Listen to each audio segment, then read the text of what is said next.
Bonjour, bienvenue, c'est Chris Lazare de la Mauritius Sotheby's International Realty. Alors, aujourd'hui, on est situé à Port-Louis, dans les bureaux de Met Hart de Keating, notaire fameux à Maurice et avec une bonne réputation. Alors, on a demandé le maître si on peut venir lui voir pour pouvoir avoir un peu d'idées sur le processus de vente à Maurice ou d'achat à Maurice pour un investisseur, avec un peu peut-être passer sur les tarifs, peut-être passer un peu sur les règles, etc. Alors, Maître de Keating, merci de nous avoir reçus. Un plaisir, Chris. Bonjour. Bonjour.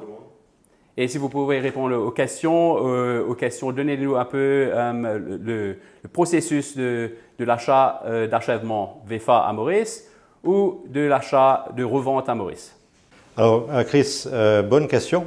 En fait, ce qu'il faut savoir, c'est que l'île Maurice, en fait, est une ancienne colonie française. Et à ce titre, on a conservé, en fait, énormément de lois qui sont, en fait, d'inspiration française, notamment le Code civil de 1804, le Code Napoléon, comme on l'appelle, et qui, en fait, a pour résultat qu'aujourd'hui, à Maurice, le droit immobilier et le droit civil en général est régi de manière pratiquement identique donc, au droit français.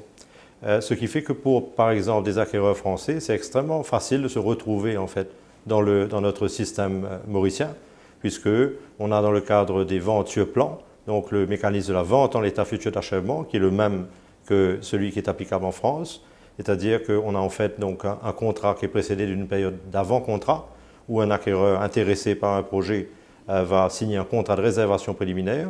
Son argent, pendant la période de l'avant-projet, reste en séquestre chez le notaire, donc en sécurité, insaisissable, et qui peut lui être remboursé si le projet ne va pas de l'avant. Et donc une période par la suite du contrat où l'acquéreur, cette fois-ci, est protégé par les différentes garanties qui sont mises en place, qui sont obligatoires en vertu de la loi pour protéger l'acquéreur, notamment la garantie financière d'achèvement, qui est une garantie financière extrinsèque, c'est-à-dire qui est donnée par un organisme financier extérieur à l'opération et qui vient garantir à l'acquéreur que le projet sera complété si le promoteur ne pouvait pas le faire. Cette garantie extrinsèque donc, est extrêmement forte et qui est la même qu'en France.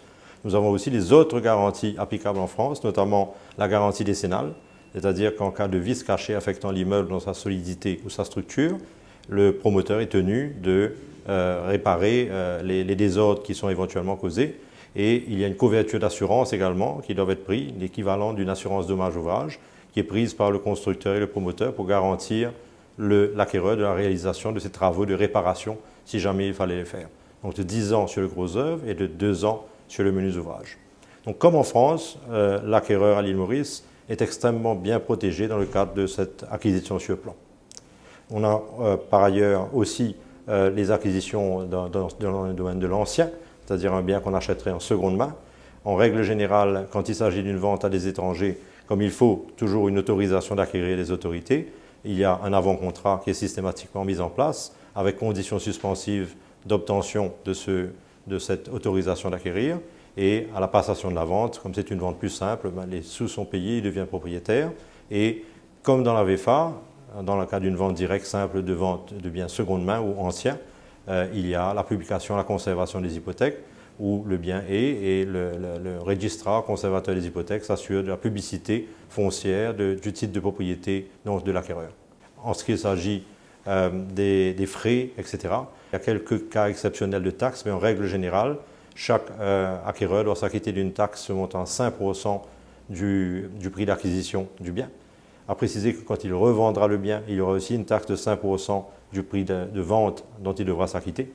Et en ce qui s'agit de l'acte d'acquisition, il aura, dépendant du type de bien qu'il achète et en fonction des notaires, il peut y avoir quelques variations, même si les honoraires sont régis par le Notaries Act, qui est le texte de loi qui régit les notaires à l'île Maurice, il ira en gros, si je peux dire ça comme ça, d'une taxation qui va autour de 0,6% plus TVA pour une vente de biens anciens à 1,25% pour une acquisition de biens dans un projet, car en général, les promoteurs demandent aux acquéreurs de contribuer à la rédaction de l'ensemble des actes qui sont nécessaires pour la mise en place du projet, copropriété, association syndicale ou autre, ce qui vient donc faire augmenter un peu le montant des honoraires requis.